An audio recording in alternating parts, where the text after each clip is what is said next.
Tra le discipline che in questi ultimi decenni stanno rivivendo in qualche modo, oppure forse proprio nascendo, vi è la cosiddetta storia del tomismo. La storia del tomismo non è nient'altro che una storia, diciamo così, legata all'approfondimento della vicenda personale, quindi della vita e del pensiero di quegli autori che nel corso dei secoli si sono definiti o si consideravano tomisti. È un po' una sorta di storia della filosofia o storia della teologia legata però più in particolare al tomismo. Quindi abbiamo capito che la storia del tomismo ha a che fare con la vita e con il pensiero dei tomisti dall'epoca di San Tommaso, quindi immediatamente dopo in realtà la morte di Tommaso, fino ad arrivare ai nostri giorni.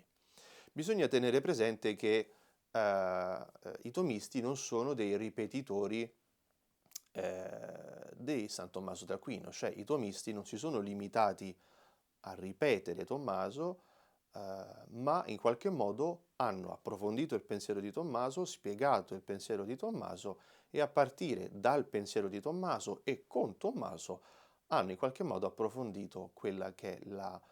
ricerca della verità nei diversi ambiti, in filosofia, teologia, nell'ambito scientifico, del diritto, etica e via discorrendo. Tra i motivi che secondo me spiegano l'utilità dello studio della storia del tomismo, che qui all'Angelicum viene insegnato, il tomismo medievale, il tomismo di epoca moderna, fino al tomismo contemporaneo, anzitutto vi è la comprensione dello sviluppo delle cosiddette dottrine tomistiche, cioè lo studio della storia del tomismo ci aiuta a capire che alcuni elementi che noi consideriamo propri di San Tommaso in realtà derivano dall'approfondimento del pensiero di Tommaso ad opera di alcuni autori. Pensiamo per esempio a grandi figure come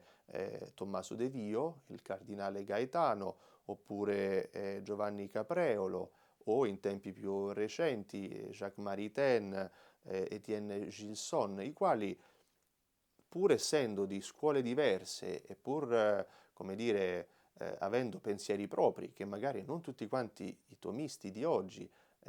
possono accogliere oppure accettare, in qualche modo hanno influito nella comprensione delle opere di Tommaso e del suo pensiero. Quindi tra i motivi di interesse e di utilità vi è la comprensione, come abbiamo detto, che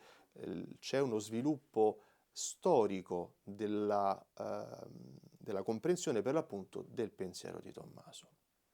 Un secondo elemento che ci dà la ragione del perché è importante studiare la storia del tomismo è la consapevolezza che intellettualmente parlando occorre una certa umiltà, cioè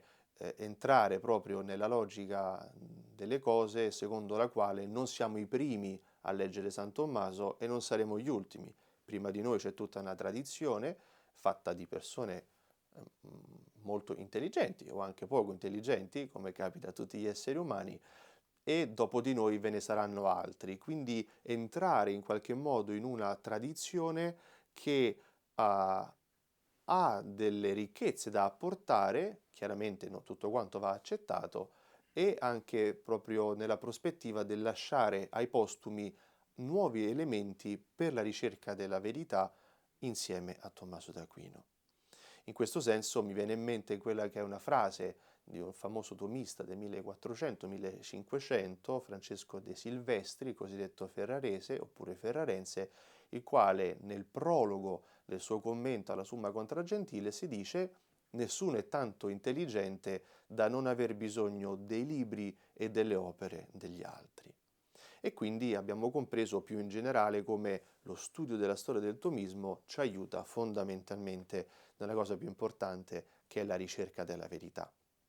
In fin dei conti noi non studiamo Tommaso e il pensiero dei tomisti perché è Tommaso o perché è il tomista tal dei tali, ma perché lo studio del pensiero di Tommaso e lo studio del pensiero di questi pensatori, che in qualche modo si rifanno a Tommaso e trovano in Tommaso un maestro, un ispiratore, un esempio, eccetera, ci aiuta nella cosa più importante in ambito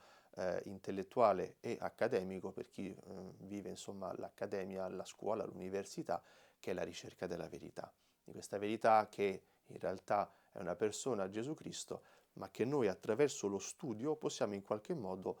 arrivare a conoscere, ci si augura, sempre più e sempre meglio, ricchi di una tradizione che ci precede e proiettati verso un futuro che attende noi e le generazioni che verranno.